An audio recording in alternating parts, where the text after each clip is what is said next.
честитам на фудбалерите и на стручниот штаб на ФК Победа за минималната победа, која што во нијанси можеше да се префрли на наша страна. За жал, ние не ги искористивме шансите, тие нивните ги искористија. Како што прочитав и еден ваш статут дека голманите ве играчи на натпреварот на ова прилепско дерби, навистина беше така. Но јас сакам да им се заблагодарам и на моите играчи, кои што верувам дека го дадоа максимумот. Ние ја посакувавме по победата. Знам дека секој од нив го даде максимумот, ама за жал на крајот подовите остана во Прилеп, на екипата на ФК Победа. И посакуваме успех. Понатаму наше е да работиме, да се трудиме.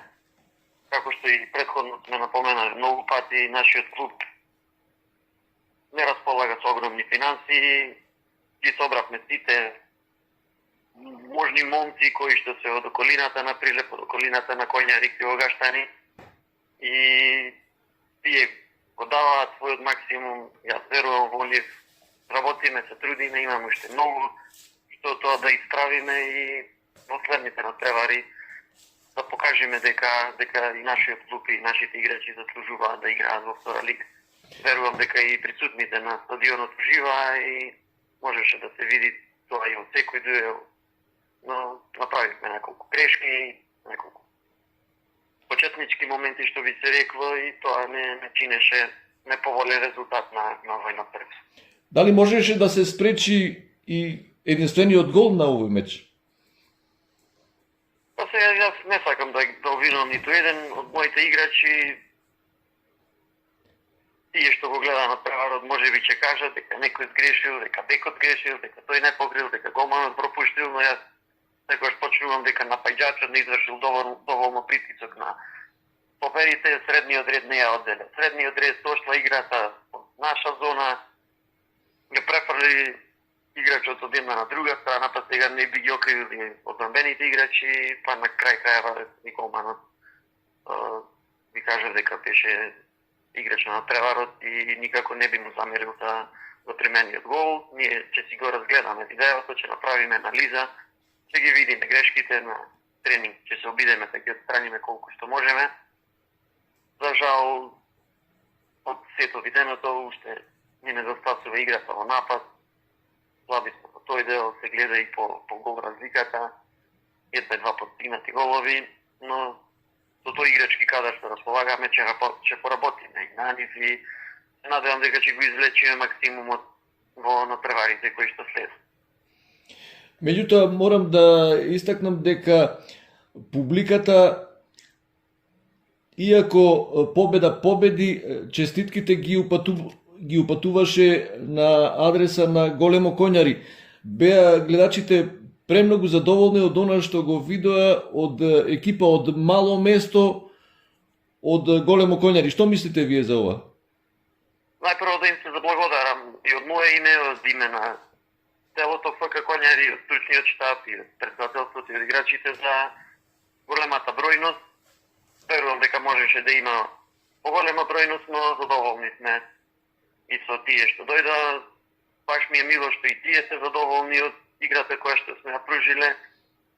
Како што кажав, ние се трудиме, ова ни е прв пат искуство во втора лига. На 90% од играчите од нашиот тим и недостасуваат натпревари, се осеќа тој крч во тие основни фудбалски елементи, прием, додавање, и сето тоа е одраз на неискуство, не на незнаење.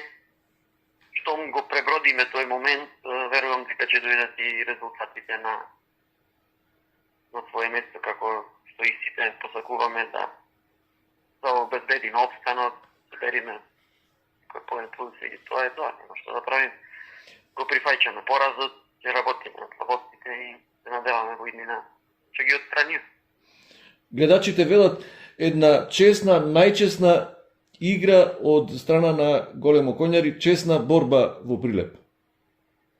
И така и ќе биде на секој натпревар, така било и досега. Јас тоа и го барам од моите играчи, сакам фер и достојно машки фудбалски да се надигруваат, секогаш да бидат коректни, доколку погрешат да се извинат, доколку направат било каков не сакам во терен тоа да го прифатат и да се извинат, да нема вулгарности, да нема расправи и така ќе продолжиме.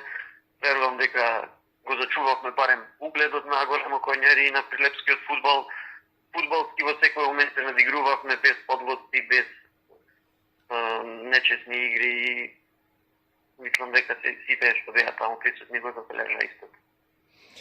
И во врска со тренинзите меѓу два меча да и представите на публиката, имате ли некакви проблеми со одржување на тренинзи со овој играчки кадар? Дали се потребни повеќе тренинзи? Секако дека ни се потребни. Ние имаме 3 тренинг сесии од надпревар до надпревар, што е малку за ова ниво.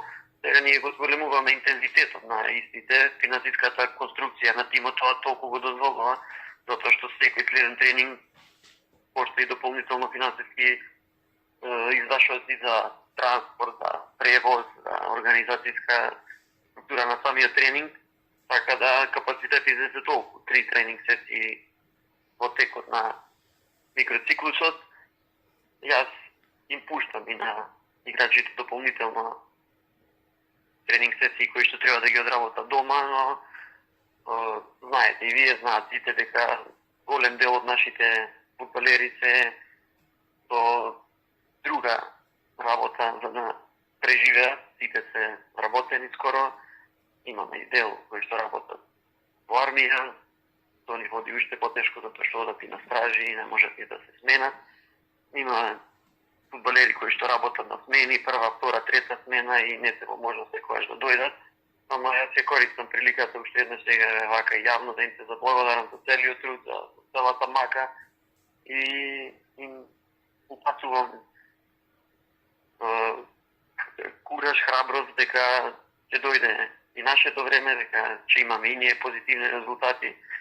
И мора уште малку дополнително сами да се вложат за тоа што не се во можност да присуствуваат на секоја тренинг сесија. Тоа е тоа што го имаме и мора така да работиме, нема што да правиме. И на крајот уште да ни кажете кои се вашите очекувања во врска со следниот меч? Го пречекуваме Кожув, добра екипа, гледаме дека и добро котираат на табелата. Како и секогаш ние ќе го дадеме максимумот. Фудбалерите тоа го знаат, јас уште и на почетокот им го кажав, немаме долго време да размислуваме за тоа што се случувало минатата недела, после завршување на преварот се ресетираме и почнуваме да мислиме и размислуваме за следниот противник и така ќе биде и овој. И покануваме сите да дојдат и ние ќе го покажеме пак сето оно што го знаеме, умееме и се надеваме дека имаме поголема среќа и пред се умешност и да освоиме некој боти на преварот кој се следува прв. Би бил за нас или 3, дај Боже. Сега уште сме на дното со 0 освоени поени, но не се откажуваме и тоа ни влева најголема радост и мотив затоа што имавме и големи порази, и тесни порази, и неочекувани, и очекувани, ама фудбалерите останаа со трезвена глава, раководството исто така, сите ги бодриме и ги поддржуваме и само им даваме мотив плюс да се докажат на следните натпревари. Блажевски, ви благодарам за учеството во нашата програма, се најдобро. Во секое време и во секое добро. Поздрав до следно слушање.